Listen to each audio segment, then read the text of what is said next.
मुंबई अहमदाबाद महामार्गावर पुन्हा एकदा वाहतूक कोंडी झाल्याचं पाहायला मिळते। गुजरातच्या दिशेने जाणाऱ्या वाहनांच्या लांबच लांब रांगा सुद्धा लागल्यात।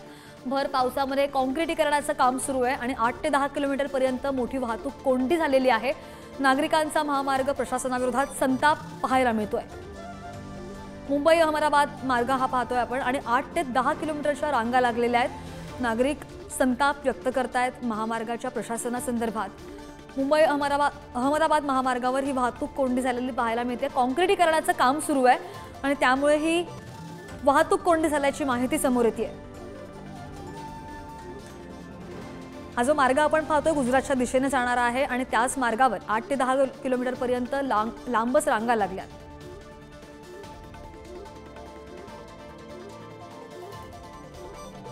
वाहतूक कोंडी ही नित्याची झालेली आहे। दररोज या महामार्गावरती मोठ्या प्रमाणात वाहतूक कोंडी होते। मी सध्या ससूनगर परिसरामध्ये आहे। आपण पाहू शकता या ठिकाणी वाहनांच्या लांबचे लांब रांगा लागलेल्या आहेत।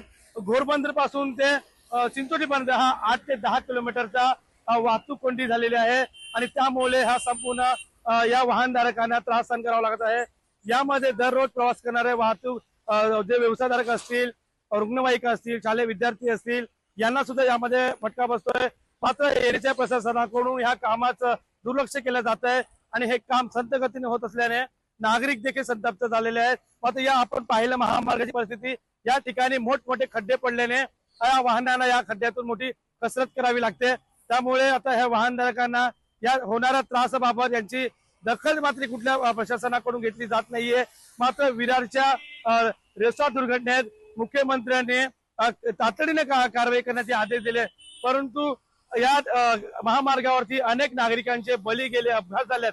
मात्र आता या घटनेतून एका राजकीय नेत्यांची व त्याच्या मुलाच्या अपघाताची वाट पाहतात का मुख्यमंत्री, असा प्रश्न आता सर्वसामान्य नागरिक विचारत आहेत। विपुल पाटील, पुढारी न्यूज, वसई।